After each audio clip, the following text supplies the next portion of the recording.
Diperbaharui. Syukur kepada Tuhan, anugerah alamnya luas, nikmatnya tidak terhingga, akal kita mampu mengolahnya. Kehilir air mengalir, mampu diempang membukit, memutar turbin tanpa jemu, menghasilkan tenaga elektrik.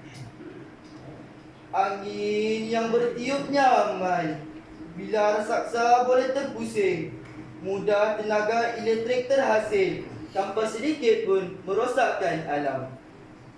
Panel-panel hitam solar mampu menyerap cahaya, mengolah dan menyimpan, hasilnya menjadi tenaga.